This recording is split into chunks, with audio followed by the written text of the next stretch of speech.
श्री स्वामी समर्थ. उद्या पुत्रदा एकादशी. आंघोळीच्या पाण्यात टाका या 3 वस्तू. शत्रू लोटांगण घालेल. मुलांची पतीची जोरदार प्रगती होईल. नमस्कार माझ्या सर्व लाडक्या भगिनींनो आणि भावांनो. आज मी तुमच्यासाठी एक असा अत्यंत दुर्मिळ आणि सिद्ध उपाय घेऊन आले आहे, जो तुमचे जीवन क्षणात बदलून टाकू शकतो. आपण दिवस रात्र कष्ट करतो, संसारासाठी खटपट करतो, पण कधी विचार केला आहे का की इतकी मेहनत करूनही घरामध्ये पैसा टिकत नाही, मुलांच्या अभ्यासात मन का लागत नाही, पतीच्या कामात व्यवसायात अचानक अडथळे का येतात, आणि सर्वात महत्त्वाचे म्हणजे आपल्या जवळचे लोक अचानक आपले शत्रू बनून गुप्तपणे आपल्या प्रगतीचा जळफळाट का करतात.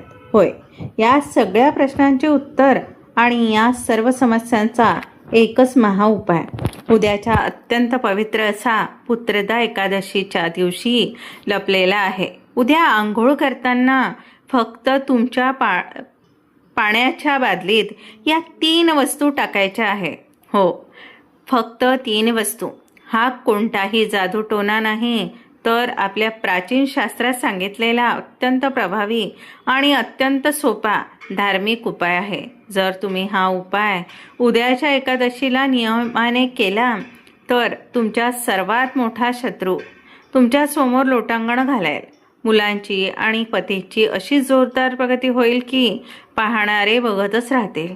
पण या 3 वस्तू नेमक्या कोणत्या आहेत आणि त्या बादलीत टाकताना कोणता एक विशेष मंत्र उच्चारायचा आहे, ज्यामुळे याचे फळ 1000 पटीने मिळेल. हे जाणून घेण्यासाठी हा व्हिडिओ शेवटपर्यंत नक्की पहा. एकही सेकंद मिस करू नका, कारण अर्धवट ज्ञान नेहमी घातक ठरते. पुढे जाण्यापूर्वी आपल्या या कुटुंबात सामील होण्यासाठी व्हिडिओला आत्ताच लाईक करा, तुमच्या मित्रपरिवारासोबत शेअर करा आणि चॅनलला सबस्क्राईब नक्की करा. आणि हो, आज कमेंट बॉक्समध्ये अत्यंत श्रद्धेने लिहा, श्री स्वामी समर्थ. ओम गंग गणपताय नमः. ओम नमो भगवते वासुदेवाय. तुमच्या एका कमेंटने तुमच्या आयुष्यात सकारात्मक ऊर्जा नक्की येईल. माझ्या लाडक्या माता भगिनींनो आणि भावांनो, अशा तर वर्षातून 24 एकादशी येतात. प्रत्येक एकादशीचे आपले एक वेगळे महत्त्व असते. पण उद्याची पुत्रदा एकादशी ही काही साधीसुधी एकादशी नाही. कित्येक लोक नावावरून असा गैरसमज करून घेतात की पुत्रदा म्हणजे केवळ मुलगा प्राप्त होण्यासाठी केलेली एकादशी. पण माझ्या भावांनो आणि भगिनींनो, आपल्या प्राचीन शास्त्रात पुत्र या शब्दाचा अर्थ खूप व्यापक दिलेला आहे. पुत्र म्हणजे केवळ मुलगा नव्हे, तर तुमच्या वंशाचा दिवा, तुमच्या अखंड कुटुंबाचे उज्ज्वल भविष्य, तुमच्या मुलांची होणारी सर्वांगीण प्रगती आणि तुमच्या घराण्यात येणारी कायमस्वरूपीची सुख समृद्धी. असे शास्त्र सांगते की या पवित्र दिवशी ब्रह्मांडात सकारात्मक ऊर्जेचा प्रचंड प्रवाह असतो. भगवान श्री हरी विष्णू आणि साक्षात धनलक्ष्मी माता या दिवशी अत्यंत प्रसन्न मुद्रेत असतात. या दिवशी तुम्ही केलेली छोटीशी सेवा, एक लहानसा नियम किंवा घेतलेला देवाचे नावसुद्धा तुम्हाला अत्यंत पटीने फळ देऊन जाते. पण मातांनो, कधी विचार केला आहे का की आपण एवढी देवधर्म करतो, कुलदेवतेचे स्मरण करतो, तरीही घरात शांतता का राहत नाही? कारण अनेकदा आपल्या घराला, आपल्या कुटुंबाला किंवा आपल्या प्रगतीला कोणाची तरी अत्यंत वाईट विचारी नजर लागलेली असते. आपले शत्रू नेहमी उघडपणे समोर येऊन लढत नाही, ते गोड बोलून पाठीमागे असे गुप्त वार करतात की माझ्या भावांच्या आणि बहिणींच्या तोंडाशी आलेला यशाचा आणि पैशाचा घास शेवटच्या क्षणी हिरावून घेतला जातो.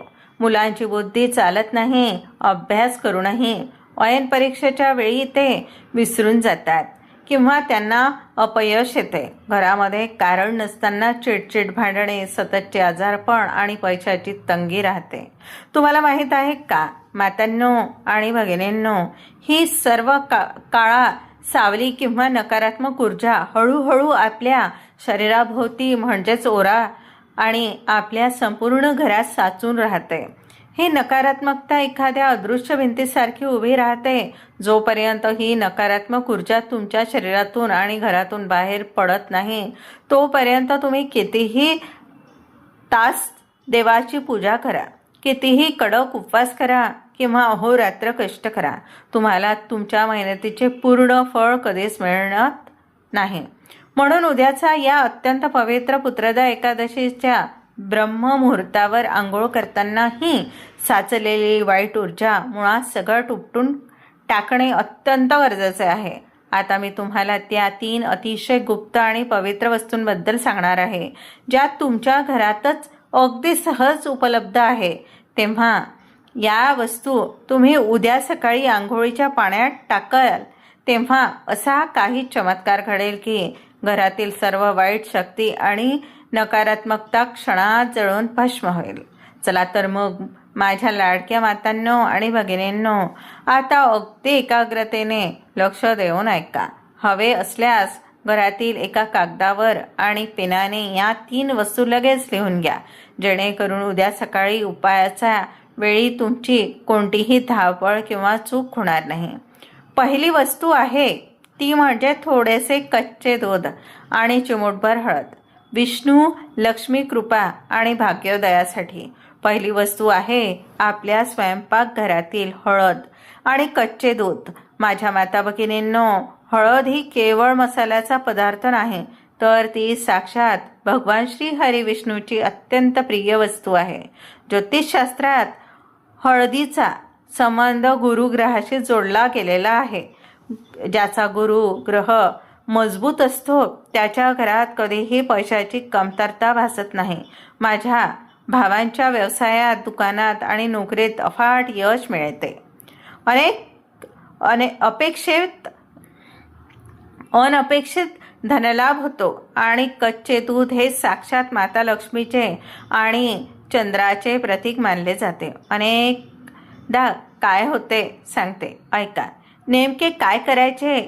उद्या सकाळी आंघोळीच्या पाण्यात बादलीत सर्वात आधी 3 चमचे कच्चे दूध आणि 1 चिमूटभर शुद्ध हळद टाका. जेव्हा तुम्ही या पाण्याने आंघोळ कराल तेव्हा तुमच्या शरीराभोवती असलेली वाईट ओरा म्हणजेच नकारात्मक ऊर्जेचं वलय क्षणात नष्ट होईल आणि तुमच्या चेहऱ्यावर व शरीरात एक नवीन सकारात्मक ऊर्जा निर्माण होईल. आता येते दुसरी वस्तू, तुळशीची 2 पाने किंवा मंजिरी. सर्व शत्रुबाधा आणि वाईट नजरेचा नाश होतो. सांगते, ऐका. दुसरी वस्तू म्हणजे आपल्या अंगणातील पवित्र तुळस. पत्राशिवाय किंवा मंजिरीशिवाय भगवान विष्णूंची कोणतीही पूजा, नैवेद्य आणि सेवा कधीच पूर्ण होऊ शकत नाही. तुळशीमध्ये सर्व प्रकारच्या वाईट शक्तींना, करणी बाधेला, शत्रूच्या विषारी नजरेला आणि वाईट विचारांना जळून भस्म करण्याचे अथांग समर्थ असते. नेमके काय करायचे? आंघोळीच्या पाण्यात तुळशीची 2 पाने किंवा थोडीशी मंजिरी टाका. माझ्या माता भगिनींनो आणि भावांनो, इथे एक गोष्ट, अत्यंत महत्त्वाची गोष्ट लक्षात ठेवा. एकादशीच्या दिवशी तुळशीची पाने तोडणे महापाप मानले जाते. म्हणून आज संध्याकाळीच तुळशीची पाने तोडून ठेवा किंवा तुळशीच्या झाडाखाली आपोआप गळलेली पाने स्वच्छ धुवून वापरा. या पाण्याने आंघोळ केल्याने तुमच्यावर आणि तुमच्या कुटुंबावर शत्रूची कोणतीही वाईट नजर टिकूच शकत नाही. जो शत्रू तुमचे वाईट चिंतत असेल तो स्वतःच तुमच्या प्रगतीसमोर लोटांगण घालेल.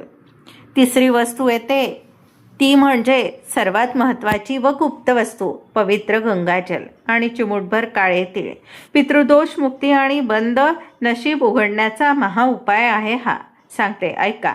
आता येते ती तिसरी आणि अत्यंत गुप्त वस्तू जी तुमच्या बंद नशिबाचे कुलूप उघडणार आहे. ती म्हणजे गंगाजल किंवा काळे तीळ. नेमके काय करायचे सांगते. जर तुमच्या घरात गंगेचे पवित्र जल असेल तर त्याचे काही थेंब या आंघोळीच्या पाण्यात टाका. पण जर तुमच्याकडे गंगाजल उपलब्ध नसेल, अजिबात काळजी करू नका. आपल्या घरातील चिमूटभर काळे तीळ या पाण्यात टाका. शास्त्रात सांगितले आहे की एकादशीच्या दिवशी काळ्या तिळाचा उपयोग केल्याने आपल्या जन्मोजन्मीचे पितृदोष आणि नवग्रहाचे, विशेषतः शनी, राहू आणि केतूचे त्रास मुळासकट दूर होतात. जेव्हा आपले पूर्वज, पितर आणि नवग्रह तुमच्यावर प्रसन्न होतात तेव्हा माझ्या भावांच्या कामातील सर्व अडचणी आपोआप दूर होतील आणि मुलांच्या अभ्यासातील, करिअरमधील सर्व मोठ्या अडथळे क्षणात नाहीसे होतील. आता माझ्या प्रिय मातांनो, भगिनींनो आणि भावांनो, अगदी लक्ष देऊन ऐका. या 3 पवित्र वस्तू पाण्यात टाकणे जेवढे महत्त्वाचे आहे त्याहून 100 पटीने अधिक महत्त्वाचे आहे आंघोळ करताना. करायचे विशेष सिद्ध मंत्रजप आणि आंघोळीची योग्य पद्धत. अनेक लोक तक्रार करतात की आम्ही सगळे उपाय करतो पण आम्हाला हवा तसा फरक पडत नाही. कारण काय? कारण आपण केवळ पाणी अंगावर घेतो. जर तुम्ही फक्त पाणी अंगावर घेतले तर या उपायाचा तुम्हाला केवळ 50% फायदा मिळेल. जर तुम्ही योग्य विधी आणि मंत्रजपासह ही आंघोळ केली तर या महाउपायाचे 100% पूर्ण फळ मिळण्याची आणि तुमच्या आयुष्यात चमत्कार घडण्याची 100% खात्री आहे. उद्या सकाळी आंघोळ करताना टप्प्याटप्प्याने काय करायचे अगदी क्रमाने समजून घ्या. सांगते मी. पहिली गोष्ट, उद्या ब्रह्ममुहूर्तावर उठून स्वच्छ आंघोळीच्या बादलीत कोमट किंवा साधे पाणी घ्या. त्या पाण्यात आपण आधी ठरवल्याप्रमाणे 3 चमचे कच्चे गाईचे दूध, चिमूटभर हळद, तुळशीची 2 पाने आणि गंगाजल, चिमूटभर काळे तीळ अर्पण करा. अत्यंत महत्त्वाची गुप्तविधी. सर्व वस्तू पाण्यात टाकल्यानंतर तुमच्या उजव्या हाताच्या मधल्या बोटाने, ज्याला मध्यमा बोट म्हणतात, त्या पाण्याच्या पृष्ठभागावर अत्यंत श्रद्धेने ओम किंवा श्री हे बीजाक्षर लिहा. असे केल्याने त्या साध्या पाण्यात ब्रह्मांडीय ऊर्जा आणि मंत्रशक्ती समाविष्ट होते. आता जेव्हा तुम्ही हे पाणी अंगावर घ्यायला सुरुवात कराल तेव्हा मन शांत ठेवा.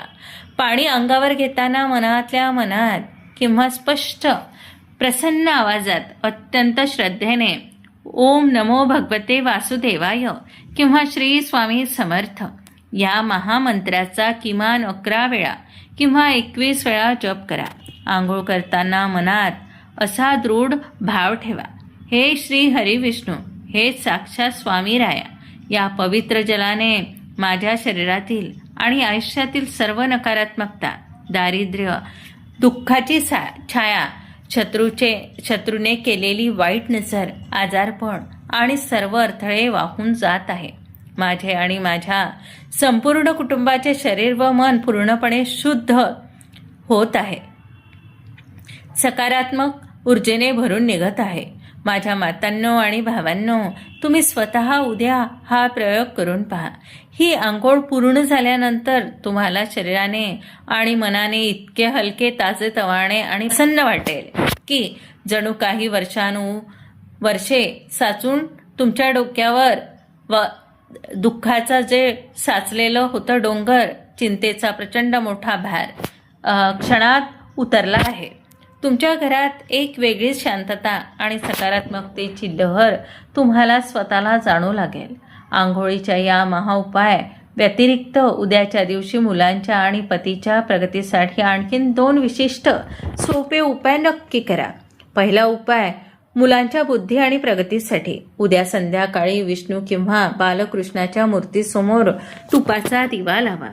त्यात 1 लवंग टाका.